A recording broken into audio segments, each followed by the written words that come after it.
Hello, everyone. Welcome once again to my green card story.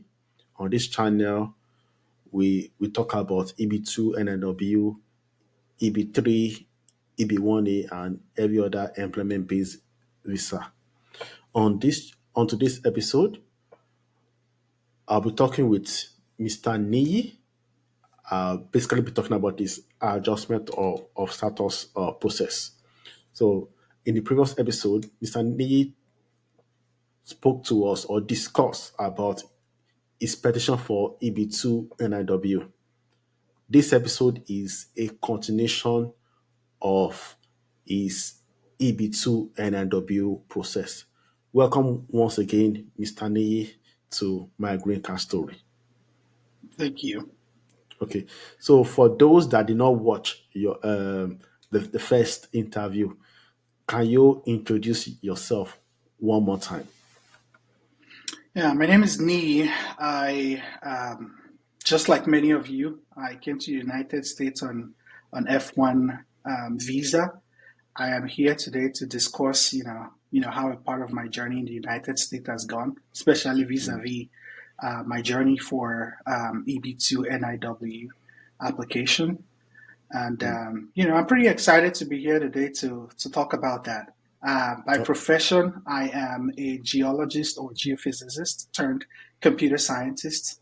So if you ever are in that field and you want to, talk to me about something, please feel free to reach out to me.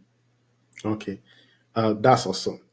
So, Mr. Niyi, in the first episode or previous episode, you said that you turned in your petition in February 2023 and late February, I guess, and it was approved in April 2023. That was about 2 months, right? May 1st. May 1st. So, yes. May 1st, 2023. Okay.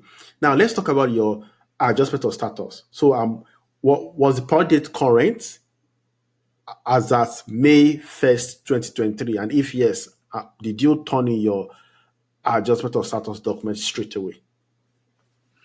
As far as the priority date goes, it was not current as of May 1st, 2023. I had to wait till around December, January. It got current in January, I think. And January when? What year? January 2024. Okay. Yes. So I did not do the adjustment of status until February. Okay. So that means you waited, that will be like 7 months? Or 8 months? Yes, 8 months. Okay. Yes. Okay, great. And I know that you are married, so that means you adjusted your status with your wife, right? That's correct. Okay. So tell us about the adjustment of status process. So, for example, especially for people that are married, I've seen instances in which USCIS actually give married couple an RFE because they want the couple to show that they're married. They want the primary applicant, which sometimes could be the husband or the wife, to show that they're married to their spouse. So how are you able to demonstrate that you and your wife are legally married? What supporting document did you provide? Yeah, it was basically the marriage certificate that we got from the court. That's what we presented. So I don't think we did more than that. She doesn't even have my last name, so yeah, for most people that could have been an issue. But of course, we had a marriage certificate saying that this person is married to this person, have their names on it. So yeah, that was how we didn't get into that problem. As a matter of fact, I would say my wife was even luckier than I was because I got an RFE, she did not. And I was the primary applicant. Yes. So tell me about that. Tell me how come you are the primary applicant? You file for your adjustment of status and your wife adjustment of status. And I'm assuming that you put both documents in a single envelope and send it to them. Yes. You got an RFE, your wife did not. So tell us about the content of the RFE. So first, sorry, can I cut in? Okay. When did you said you turned your adjustment of status in February 2024. When did USCIS send you the RFE, the month and year? Then tell us the content of the RFE. I submitted my adjustment of status February 27, 2024. I Mm. got the RFE notice 3 weeks after.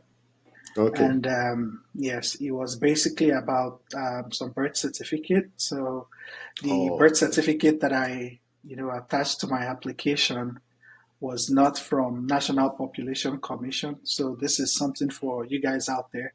Make sure that if Mm. you are using some birth certificate for your adjustment of status, make sure it's the one issued by NPC, National Population Commission. It's an Of arm their of the federal country. government. Yes, the federal government of Nigeria for myself. So that was Mm. what So I had something from, I think, a local government attestation of birth, um, which was not actually, uh, that's not trusted as much as what's been issued from National Population Commission. Okay. So did you how did you go about that? Did you have to go obtain that document or what? Yes, so I had to um, reach out to my siblings in Nigeria, so who they went to the National Population Commission and provided evidences of birth. So my mom went and my dad went and said, "Hey, we are the parents of this person. This person needs this document." So they provided what they had, and then it was issued basically. So they identified themselves, both of my parents and then my siblings. A couple of my siblings also went identified themselves because they had birth certificates that were issued by the National Population Commission. So they went with Mm. their birth certificates, and then that had my parents as their parents on it. So they put all of those evidences together, and fortunately for me, they issued a birth certificate that has National Population Commission crested on it. Okay. So after you got that document, you sent it to USS, and I'm assuming that they accepted it, and you had no other issues with them, right? Yeah, so I got that document, and then I also got an affidavit from court saying that this document was just issued, and I got it from the National Population Commission. So I attached that affidavit with a copy of the birth certificate issued by National Population Commission, and sent that to USCIS. I think say a month or about 2 months after. Okay. Yeah, I got notice that that application was approved. Yeah. So when did USS send you your EAD card and your advanced parole? So the EAD card came in July, I think third week of July, Mm. and advanced parole never came, but the EAD card did come, and so the green card came like about 10 days after the. That was very early in August of 2024. Four. Okay. Great. Great. Okay. Great. Is there any other thing about your adjustment of status that is unique that you like to share with us? I would say the only thing that stood out there was just the RFE thing, which a lot of people don't know that they are just Mm. the United States government or the Department of Homeland Security confers trust on certain agencies in Nigeria. So if you are submitting any document, try as much as to make it a recognized entity, or do yourself some help by going to the USCIS website, do some research, see for each countries in the world, there are agencies that, they would certainly trust documents that come out of. So I think that was the big thing about my adjustment of status. Other than that, it was just, a regular adjustment of status. Okay. So now you have your green card and you're a big boy in the United States. Yeah, well, can you there's a tell lot of me big boys. Yeah. can you tell me the benefits that they have derived from having like a green card, a US green card? I guess the biggest one is peace of mind. Um, Mm-hmm. I remember when I was applying for my OPT, when I was in school, just applying for an OPT, I had to spend money to get that OPT. So um, the process took very, very long trying to submit different documents. And I know a lot of international students, they go through these things. For you to get like the very, very, the most simple of things, you have to go get like several documents from your university here and there. With the green card now in hand, you would not have to go through all of that hassle again.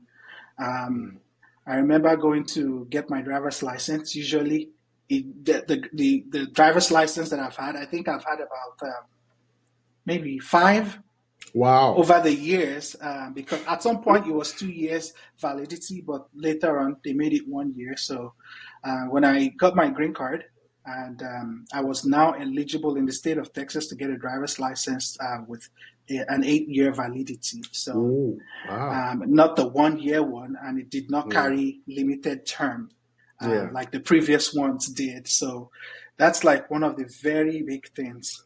And you know, I definitely still have plans to maybe go to school in the future to pursue maybe higher degrees and stuff like that. I know that I'm not doing that under duress just because I'm trying to keep my status in the United States. I am doing that out of my own volition, and that's basically one of the most important things. Peace of mind, definitely, and you having that regular. I can now travel, which I plan on doing maybe sometime this year. Travel, across the United States and even outside the United States, without having to worry about applying for visas or whatever hassle I could face with the immigration officers on my return back to the United States. So it feels Okay. good to have it because now when you travel out of the United States and you come back, you get that welcome message, that welcome back home message. Yeah. And you're not on the queue for those who are on F1 and, who are visiting. Yeah. Yeah. Yeah. Okay. That's great. So I have another question for you. Right now, a lot of people are filing for EB2-NIW. For some, or should I say for most, USCIS approved their EB2-NIW petition. But because the body is not current and it's taking about maybe 1 year or 18 months before people can turn in their adjustment of status document, Mhm. some of the people with approved EB2-NIW that they are now filing for EB1A. Is there any advice? Do you have any advice for those people out there? EB2, EB1, I would say honestly, there are two things that you can file for. The fact that you have an EB2 petition does not mean you can't go ahead and file for EB1A. That would be my advice for people who are, almost out of school and they are looking for a particular route. Um, Obviously, the EB1 if you do the expedited processing for the petition, you would get a response sooner.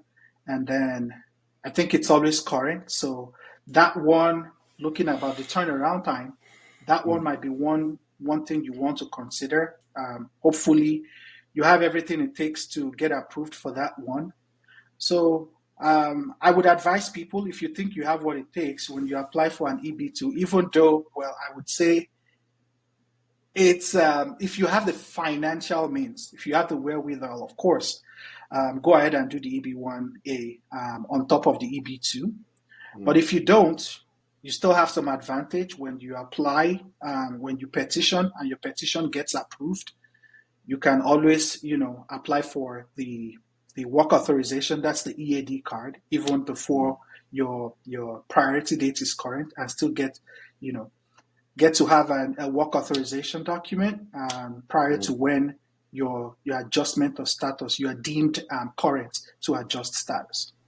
Okay. Okay. Yeah. Thank you so much, Mr. Niyi. I Yeah. think I've asked all my questions, except you have something extra to say. Do you have anything extra to add on top? One thing that just came to my mind was the question, this I should have answered in the previous section. For those who are looking to apply for EB2 or petition for EB2, Make sure that you have those relationships with professors that you are working with. When you go to conferences, try and meet people. This might be people who would write your letters of recommendation. Make sure people out there in the scientific community, they know what you're working on, because you never know, you might need them to um, write a letter of recommendation for you to the USCIS. So keep that in mind. Okay. So for everyone watching us, thank you once again for watching us. I'm sure you have learned one or two things in this episode. If you need help with your petition cover letter, please reach out to us at www.myagriculturestory.com. Our other contact informations are available in the description section of this video. Please make sure you like this video and drop a comment. Thank you so much. Bye.